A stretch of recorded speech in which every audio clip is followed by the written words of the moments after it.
नमस्कार जंटी में स्वागत है आपका। मैं हूं योगेंद्र। आप देख रहे हैं खास खबर। खास खबर हम करेंगे नए साल की संभावनाएं, क्योंकि हर व्यक्ति अपनी संभावनाएं तलाशता। हम ज्योतिष की नजर से देखेंगे 2022 कैसा रहेगा। 2021 को लेकर के भी हमारे जो पैनलिस्ट थे उन्होंने अवगत कराया था कि अप्रैल मई का जो महीना है बहुत ही कष्टदायी हो सकता है किसी के लिए भी, तो वो एक सावधान रहने की आवश्यकता है। एक बार फिर हमारे साथ पंडित मुकेश भारद्वाज जी हैं और पैनलिस्ट हमारे साथ में ज्योतिषाचार्य जुड़ेंगे। भारद्वाज साहब, आपका जंटी में स्वागत है। नमस्कार। 2022 के परिप्रेक्ष्य में अगर हम बात करें तो क्या लगता है आपको कि 21 से बेहतर होगा या कुछ परिस्थितियां ऐसी होंगी कि जिनका सामना सबको करना होगा? बिल्कुल, कुछ परिस्थितियां जो आपने कहा कि ऐसी होंगी जिसमें सबको बहुत उसे देखना होगा। वो सावधानियां बहुत आवश्यक रहेंगी और चीजें इतनी आसान नहीं है जितनी हम सोच रहे हैं कि बिल्कुल इजी हो जाएंगी। बिल्कुल इजी नहीं है। एक तरह से कहें तो न्यूमरोलॉजिकल भी और ग्रहों की स्थिति भी दोनों मिला करके अगर हम देखते हैं तो हाँ, उतनी दूर ना हो, ईश्वर से प्रार्थना, क्योंकि अब हर तरह से हमारी तैयारियां हैं। लेकिन ग्रहों की स्थिति, बृहस्पति अब जहां लगभग अप्रैल के बाद से लेकर के और फिर आगे अपनी स्वयं की राशि मीन के अंदर पहुंच जाएंगे, इसलिए एक राहत दिखाई देती है। क्योंकि जब बृहस्पति शनि की राशि में थे, मकर और कुंभ में, मतलब जब तक रहेंगे तब तक ये तनाव बहुत बढ़ावा दिखाई देगा। लेकिन बृहस्पति का इतना तेजी से चीजों को बदलना और तेज गति से चलना, ये भी अपने आप बहुत सारी चीजों की तरफ इशारा करता है। तो अति उत्साह में गलतियां हो सकती हैं, बहुत ज्यादा कॉन्फिडेंस में गलतियां हो सकती हैं।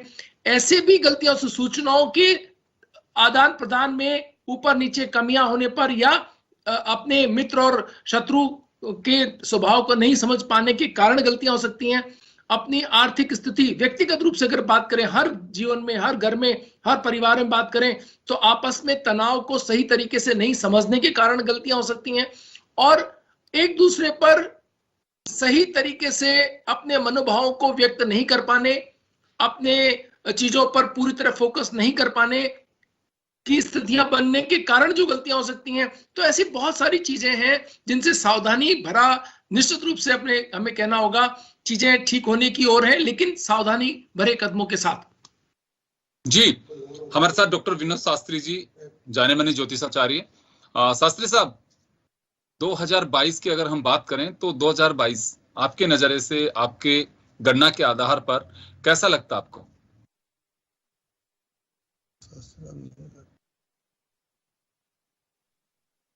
जी चलिए, मैं लौटूंगा उनके पास में। तो 2022 को लेकर के उसके परिप्रेक्ष्य में चर्चा कर रहे हैं। हर व्यक्ति की तीन चीजों पे बड़ा फोकस रहता है कि आर्थिक हालात कैसे रहेंगे, उसके अलावा राजनीतिक उथल पुथल जो है वो कैसा रहेगा, और स्वास्थ्य का पाया कैसा रहेगा। सब यही कुछ जानना चाहते हैं। बाकी तो पर्सनल इंडिविजुअल हमारी लाइफ है, लेकिन अगर समाज पे, देश पे, प्रदेश पे अगर कोई असर आता है, उसका निश्चित रूप से उसकी खुशी हो, उसकी उन्नति और तरक्की हो, या फिर अगर कहीं पे कोई परेशानी आती है तो सबको उसका फेस करना पड़ता है।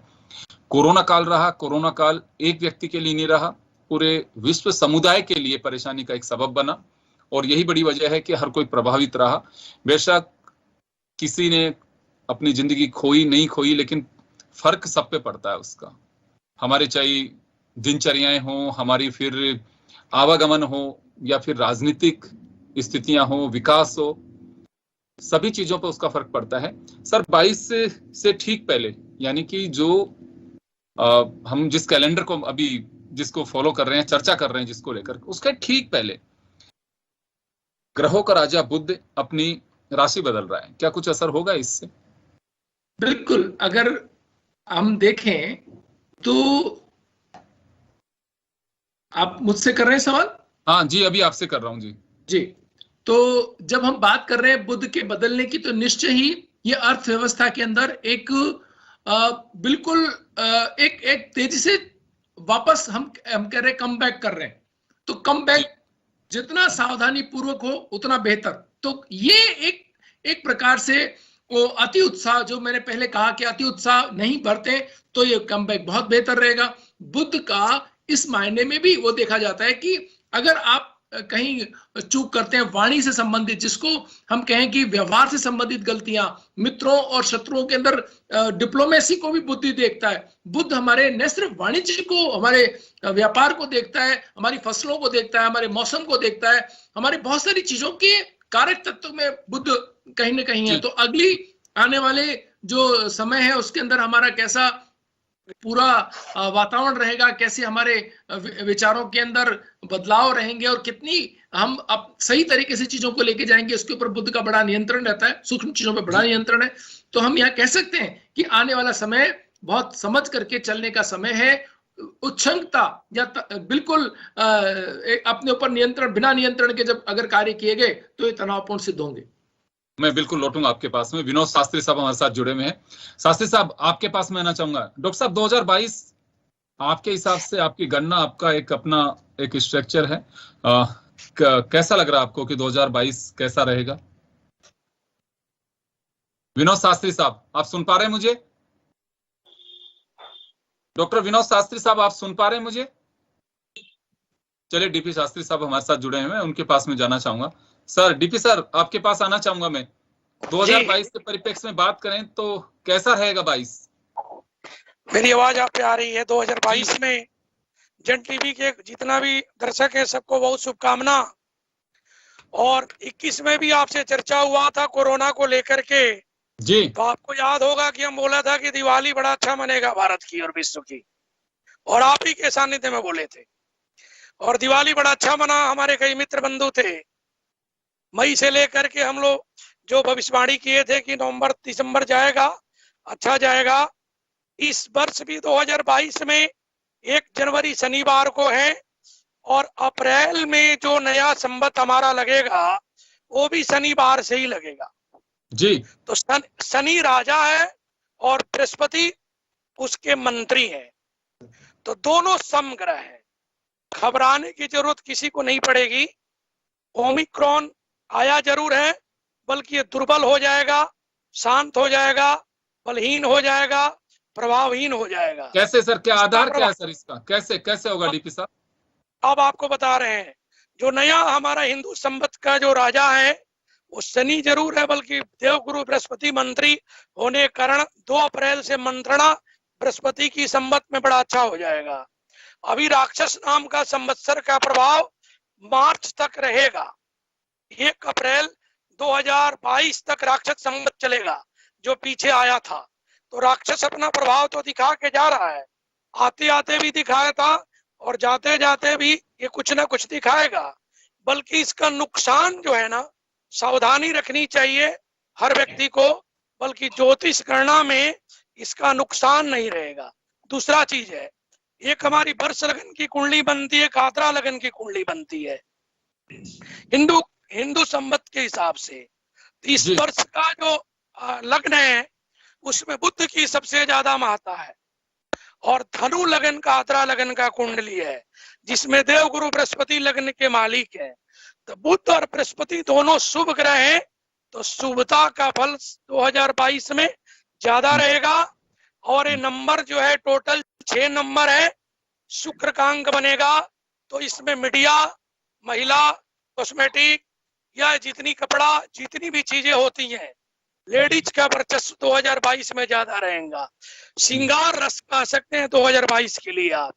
इसलिए हम इसको आगे बढ़ें और आगे बढ़ाएं, मन में नकारात्मक दृष्टि पैदा ना होने दें, क्योंकि शनि जीवन में किसी को मारता नहीं है। शनि कष्ट जरूर देता है, बल्कि न्याय का प्रतीक ग्रह है, वर्ष का राजा हो रहा है।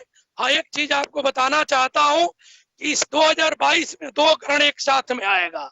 25 अक्टूबर को एक ग्रहण आएगा, एक 8 नवंबर को आएगा। तो 15 दिन के अंदर में 2 ग्रहण आने के कारण कुछ विस्फोटक स्थिति बनेगा, कुछ भयावह बनेगा, कई पड़ोसी से हमारा संबंध खराब होगा, अदर कंट्री कुछ ना कुछ अपना प्रभाव जो है सो लाएगा। बल्कि भारत वापस आ रहा हूँ आपके पास। हारने वाला नहीं है।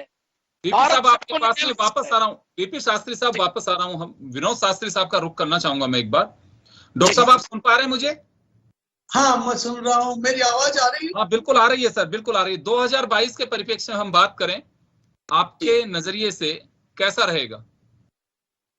देखिए 2022 जैसे 2021 की स्थिति और 2022 की स्थिति हमेशा ही जो 22 है वो कन्या लग्न में प्रारंभ होता है, और इस वर्ष जो प्रारंभ हो रहा है तो एक तरफ सारे ग्रह बने हुए हैं, चंद्र मंगल केतु और बृहस्पति के बीच में, वैसे तो राहु और केतु के बीच में है, लेकिन ये चतुर्थ 4 स्थानों पर सारे ग्रह बने हुए हैं। या आंशिक केदार योग होता है, ये आधा ठीक और आधा खराब रहता है। वैसे तो जो बृहस्पति का अतिचारी होना, जैसे मुकेश जी ने भी बताया था कि बृहस्पति अतिचारी है, शनि और बृहस्पति दोनों राजा और मंत्री हैं, दोनों वैसे तो समभाव रखते हैं, लेकिन वह तत्काले च दशाय बंधु सहज स्वांते सुमित्र स्थित, चूंकि बृहस्पति और शनि एक साथ आ जाते हैं या बृहस्पति शनि 12वें दूसरे स्थान रहते हैं तो मित्र बन जाते हैं, इसलिए मैत्री भाव भी इस वर्ष इनका रहेगा। ऐसी स्थिति में जब शनि है प्रजा का, बृहस्पति है बुद्धिजीवियों का, तो बुद्धिजीवियों की स्थिति थोड़ी शनि के साथ में रहने से हल्के से असुरक्षित और असंतुष्ट से महसूस होंगे। पर राजनीतिक दृष्टि से ये काफी महत्वपूर्ण वर्ष होगा और कई ऐसे समीकरण बनाएगा, वैश्विक घटनाएं भी ऐसी कराएगा जो अप्रत्याशित घटनाएं होंगी। वो चूंकि शनि वायु का कारक है और बृहस्पति पृथ्वी के अवगुणों को ग्रहण करने वाला होता है, तो जितने भी उल्कापात या कई तूफान, अग्निकांड और इस तरह की स्थितियां भी विशेष रूप से हो सकती हैं, प्राकृतिक प्रकोप विशेष रूप से हो सकते हैं। तो जनजीवन प्रभावित होगा सर, ये कह सकते हैं कि जनजीवन प्रभावित हो सकता है, कुछ इस तरह की घटनाएं सामने आ सकती हैं 2022 में। जी, और अभी खासतौर से जो कोरोना का जो चल रहा है, बिल्कुल भी 2022 अप्स एंड डाउन वाला रहेगा कि अभी अप्रैल तक की स्थितियां अलग रहेंगी, अप्रैल के बाद की स्थितियां अलग रहेंगी, क्योंकि अप्रैल में राहु, केतु, शनि, बृहस्पति 4 जो सबसे महत्वपूर्ण ग्रह हैं, उनका परिवर्तन बहुत महत्वपूर्ण है पूरे विश्व के लिए।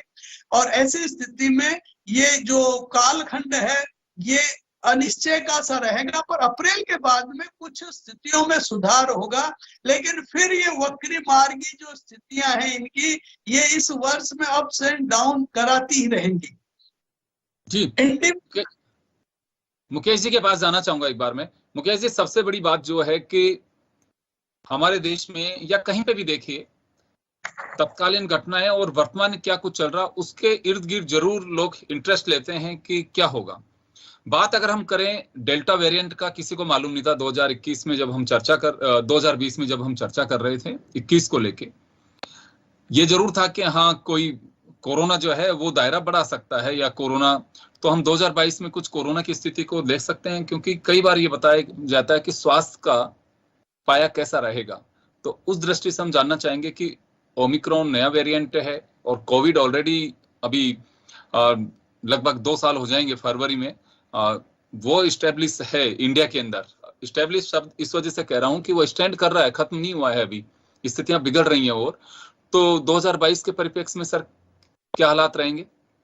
बिल्कुल, इसमें सावधान रहने की बहुत आवश्यकता रहेगी। मुख्य बात जो है वो ये है कि यहाँ बुध जिस तरीके से परिवर्तन कर रहे हैं, बच्चों का बाल अगर आप देखें, बच्चों के ऊपर इसका इफेक्ट कहीं ना कहीं दिखाई देता है। और ये बहुत खाली इसी की बात नहीं है, ओमिक्रॉन की बात ही नहीं है, और भी कई तरह की चीजों से हमारा सामना होगा। और हमें बहुत सावधान अगर हम नहीं रहे तो चीजें हमारे हाथ से निकल भी सकती हैं। कोई ऐसा नहीं है कि हम इसको बिल्कुल बेलगाम अगर छोड़ दिया हमने हेल्थ को, तो फिर ये और जैसा कि हम देख रहे हैं जनमानस जो है वो मान रहा है कि ये सब कुछ ओवरकम कर लिया हमने और हम जीत गए। पहले भी ऐसा हो चुका है कि हमने जब ये मान लिया था कि चला गया है कोविड, और फिर लोगों ने जो है अपनी सुरक्षा कवच को हटा लिया, मास्क पहनना बंद कर दिया और अदर चीजों पे। तो ये एक ऐसी स्थिति है जिसके अंदर स्वास्थ्य को छोड़ करके स्वास्थ्य के मुद्दे पर हम बिल्कुल भी नेग्लिजेंसी नहीं दिखा सकते।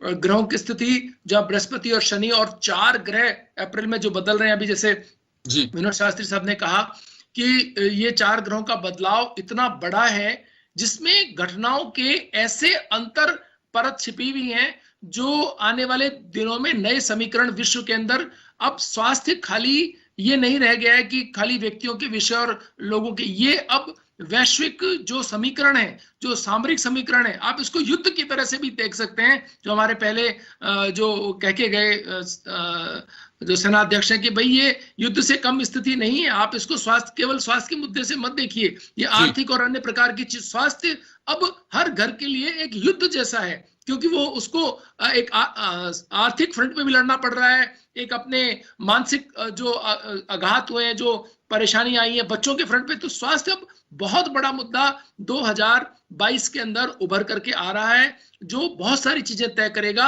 और हो सकता है कि जब मंगल और शनि का साथ हो तो ये स्वास्थ्य के मुद्दे पर कोई लड़ाई हो जाए तो भी कोई, मतलब कोई ऐसी चीज हो जाए जो कॉन्फ्लिक्ट खड़े हो जाए, कोई बड़ी बात नहीं है। जी विनोद शास्त्री साहब, आपके पास आना चाहूंगा मैं एक बार। हर कोई ये जानना चाहता है कि आर्थिक स्थिति कैसे रहेगी 2022 में, युवाओं के रोजगार के अवसर कैसे रहेंगे, तो अगर उस पर बात करना चाहें हम तो क्या पोजीशन रहेगी? तो ये वैसे युवा वर्ग के लिए सारे ग्रहों की अवस्थाएं युवा वर्ग को प्रभावित करती है। हर ग्रह की प्रवृत्ति के युवा होते हैं कि अलग अलग तरह के काम करते हैं। अभी जो नया, खासतौर से अप्रैल से जो नया संवत्सर शुरू होगा, अब वो नल नाम का संवत्सर रहेगा और राजा शनि है, मंत्री बृहस्पति है, रोहिणी का वास समुद्र में है, संवत्सर का वास है वो माली के घर पर है। तो ऐसी स्थिति में वाहन दो तरह से, एक तरीके से भैंसा आ रहा है, एक तरीके से घोड़ा आ रहा है। ये सब युवा वर्ग के लिए तो विशेष नई दिशा देने वाली है। रोजगारों में वृद्धि भी होगी, लेकिन युवा वर्ग परेशान भी रहेगा अपनी करियर को लेकर के, अपने अध्ययन को लेकर के। युवा वर्ग का और जो सामान्य वर्ग, क्योंकि तीनों ही बालकों के लिए भी ये विशेष रूप से प्रभावित करेगा, पर युवा वर्ग को नई दिशा मिलेगी और युवा नई भूमिका निभाएगा देश के लिए भी और विश्व के लिए भी। क्योंकि अभी ये समय जो चल रहा है, वैसे तो ये समय जब तक शनि कुंभ से मीन में नहीं आ जाता, 2023-24 तक का समय अनिश्चय की माहौल में चलेगा। 22 के बाद ही, यही नहीं कि अभी ही समाप्त हो जाएगा, ये तो कुछ चीजें डिफरेंट रूप में थोड़े आती जाती रहेंगी।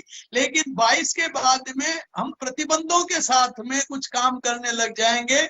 युवा वर्ग ही नहीं, वृद्ध लोगों के लिए थोड़ी सी परेशानियां होंगी, कुछ बालकों के लिए परेशानियां होंगी, लेकिन युवा नई दिशा देगा। साथ ही युवा ही मस्तिष्क के कारक रहता है। बृहस्पति और शनि चूंकि हैं अभी कारक, जल स्तंभ, तृण स्तंभ और जो वात स्तंभ और अन्न स्तंभ की स्थितियां भी इस वर्ष थोड़ी ठीक है। इसलिए युवा वर्ग की स्थिति, युवा वर्ग और आम जनता के लिए ये नई खोज, नए आविष्कार और ऐसे चमत्कार देने वाले होंगे। लेकिन जब वायु ग्रह राजा होता है और शनि होता है, तो वायु युद्ध कहीं अंतरिक्ष में जैसे युद्ध जैसी स्थितियां बनाता है, कहीं ऐसी घटनाएं भी कर सकता है जिससे विश्व को अपनी दिशाएं और दशाएं बदलनी पड़े। पर कुछ घटनाएं तो ऐसी रहेंगी कि वैश्विक परिदृश्य में अगर उसकी बात करें तो उसका असर सीधा विश्व समुदाय पे पड़ेगा, या कहूं कि दुनिया के सभी मुल्कों को प्रभावित कर सकता है या कुछ मुल्कों को प्रभावित कर सकता है। ऐसी कुछ स्थितियां बन सकती हैं 2022 में।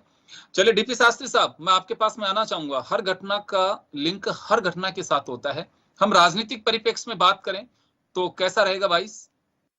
देखिए, शनि का दिशा पश्चिम होता है, ये वायु जो वेग है ये पश्चिम दिशा का कारक रहेगा।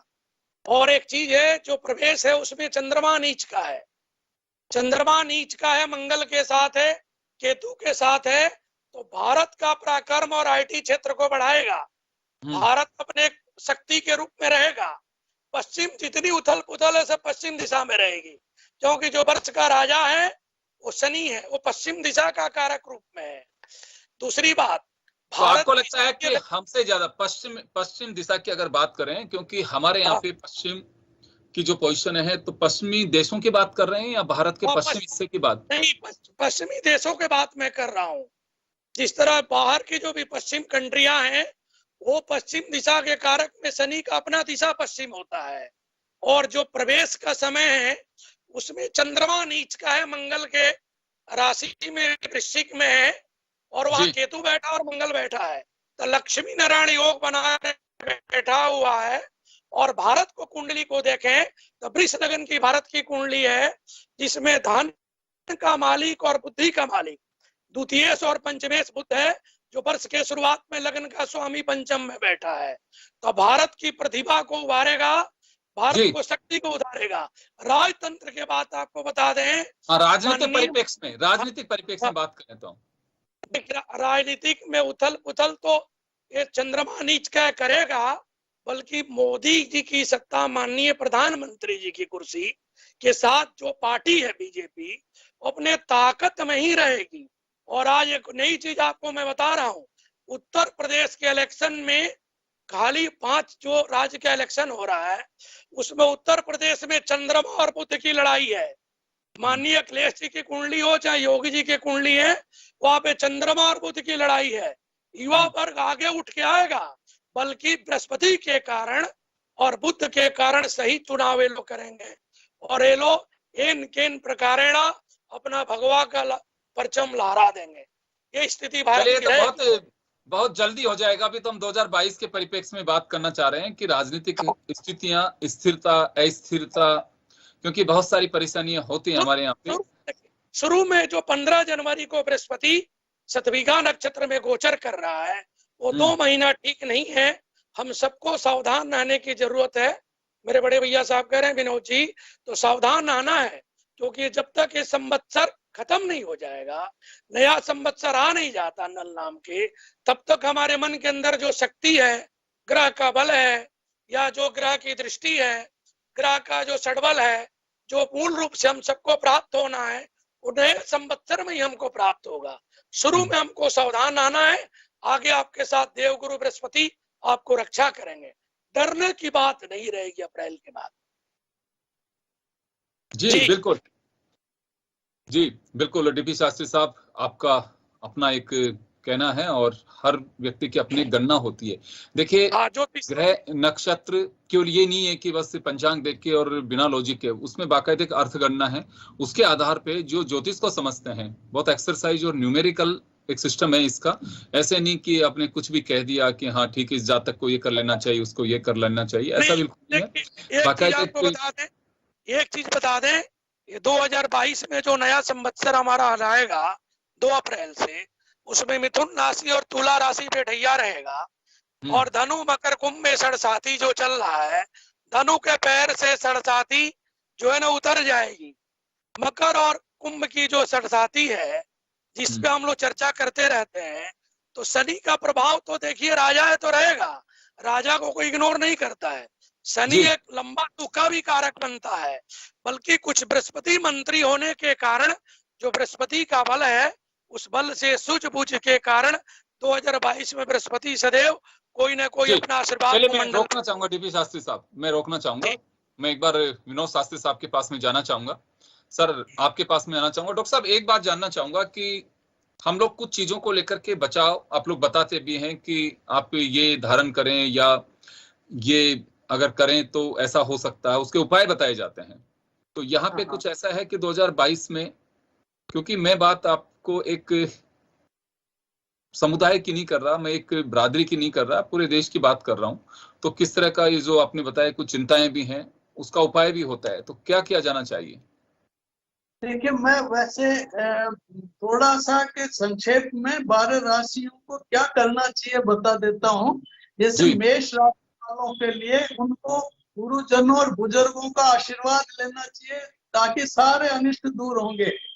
वृष राशि वालों को गुलाब के, जामुन के पेड़ लगाने चाहिए, उनसे शांति मिलेगी। मिथुन राशि वालों को भी विशेष रूप से जो अपने वट वृक्ष लगाना चाहिए, जितने भी बड़े पेड़ हैं उनको लगा के उनकी परवरिश करनी चाहिए। कर्क राशि वालों को सायंकाल तुलसी की सेवा करनी चाहिए और दीपक जलाने चाहिए।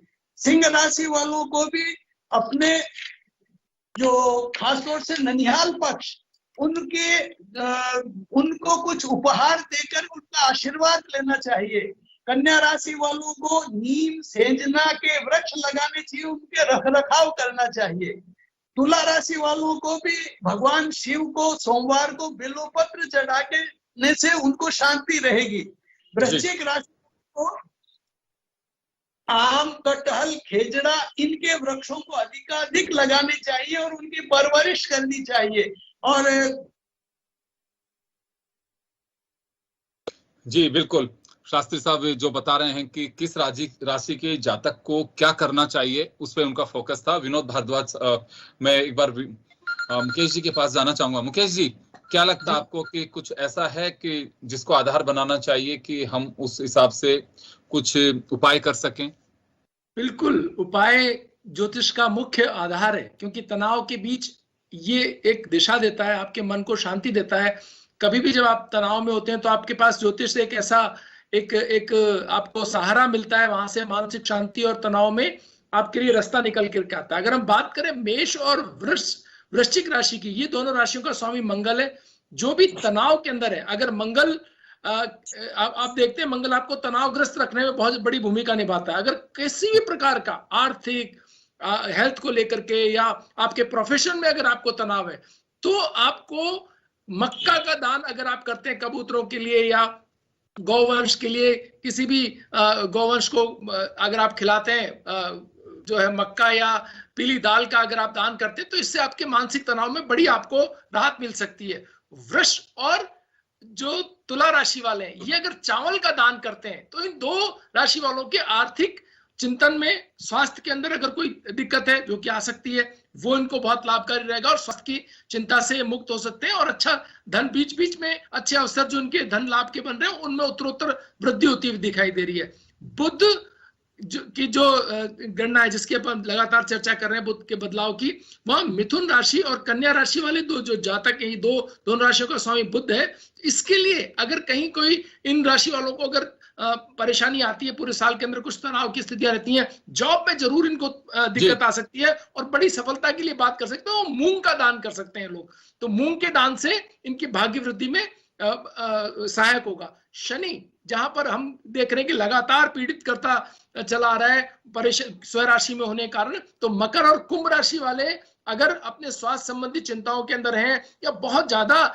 डिप्रेशन जैसी स्थिति है, तो तेल और तिल का दान करने से इनको, मकर संक्रांति सामने, पूरे वर्ष के लिए अपने वजन का 10वां हिस्सा अगर तेल और तिल का दान करते हैं तो बड़ी राहत इनको वहां पर मिल सकती है।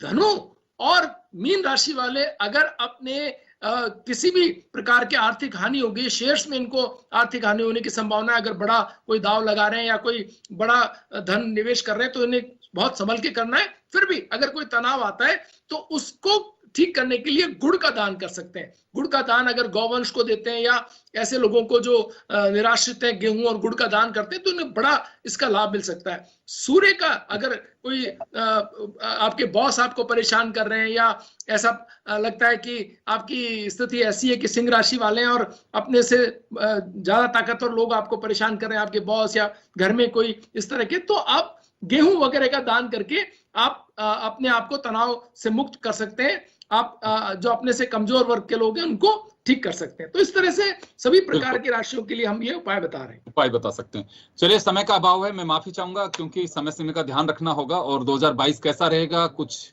चीजें आई हैं, सारी चीजें नहीं आ सकती। बहुत एक व्रत, एक इसका भी एक साइंटिफिक आधार है, एक एक चीज, लेकिन हमने संक्षिप्त में कोशिश की है कि 2022 कैसा रहेगा, किस जातक को क्या करना चाहिए, किस राशि में क्या होगा।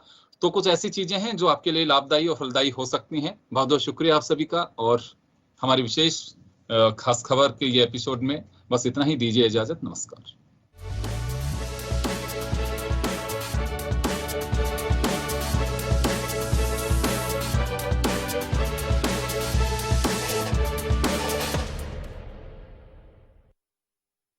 जन टीवी की लेटेस्ट अपडेट पाने के लिए हमारे चैनल को जरूर सब्सक्राइब करें और नोटिफिकेशन पाने के लिए बेल आइकॉन दबाएं।